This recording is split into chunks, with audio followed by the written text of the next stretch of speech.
Once upon a time long, long ago, a man named Abram walked through the wilderness with his wife and his nephew. They had been journeying 4 months after escaping from slavery in Egypt, and they were finally approaching Canaan, the land that God had promised to Abraham's ancestors would one day become the home of their descendants. But there was a problem. Abram and his nephew Lot had so many people and possessions that they were straining the resources of the land. And there was tension rising between their herdsmen. If something wasn't done, it might end their friendship. So that's what Abram decided to do. He wanted to restore peace between him and his nephew. So he packed up his family and his servants and his flocks and his herds and everything else that belonged to him and set out to find a new home. This is the story of Genesis 13, the separation of Abram and Lot, a story of faith, peace, and promise. And you're watching the animated Genesis. Our story begins with Abram returning to a familiar place, the place between Bethel and Ai, where he first built an altar to call upon the name of the Lord years ago. Over time, his wealth had grown greatly. He had become prosperous with riches in livestock, silver and gold, more people, servants, and now his nephew Lot had come to live with them, increasing their numbers even more. And while God had blessed them abundantly, the land could not support both men with all of their flocks. So disputes began to rise between their herdsmen, with each side claiming the best watering holes and grazing land for themselves. It was getting so bad that violence might have broken out at any moment.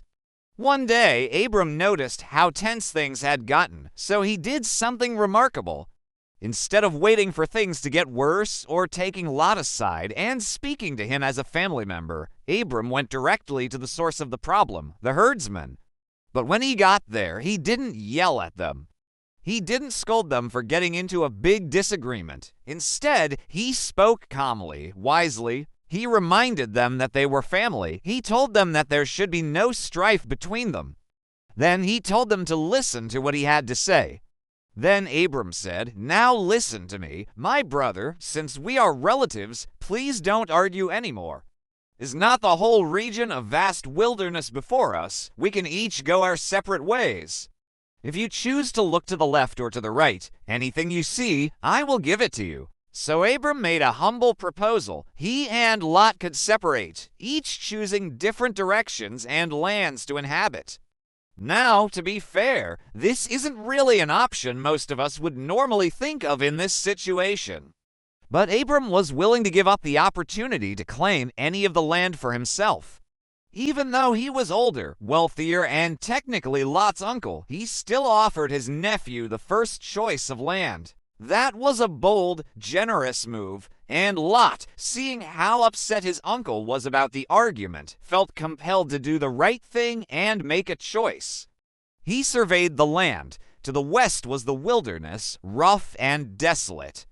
But to the east were lush plains watered by the river Jordan, like the Garden of Eden. In fact, Lot's herdsmen had already found some shady trees along the river to rest under and graze their animals. Lot looked farther east and saw 2 cities in the distance, Sodom and Gomorrah, large and impressive.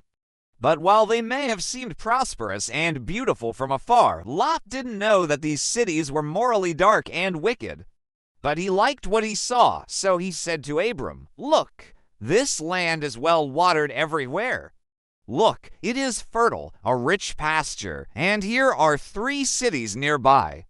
And besides, we are close to Sodom and Gomorrah, great cities. Please choose one direction for yourself and stay in that area.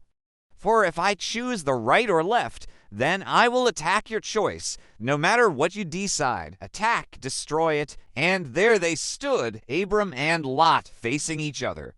On one side was the wilderness, on the other a fertile valley. To the west lay peace, to the east the unknown. Lot looked out over the plain of Jordan, animated with a sparkle of green, and he decided that this was where he would move his tents. So he took his flocks and herds and his servants and his family and started heading toward the river Jordan, away from his uncle and toward the cities of Sodom and Gomorrah. As he watched Lot and his family walk away, Abram looked up at the night sky filled with twinkling stars, then back down at the sand beneath his feet. God spoke to him then, and these are the words that he said to Abram. Look around, look from where you are, north and south, east and west. All the land that you see, I will give to you and your offspring forever. I will make your offspring like the dust of the earth. If you can number the dust of the earth, your descendants can be numbered. Go, walk through the length and breadth of the land, for I am giving it to you. And that's when Abram knew that God had given him even more than he had hoped. Not only had he been able to help his nephew find a new home, but God had reaffirmed his promise to Abraham, promising him all the land that he could see, all of it, forever. Abram then continued walking until he reached a place south of Jerusalem called Hebron.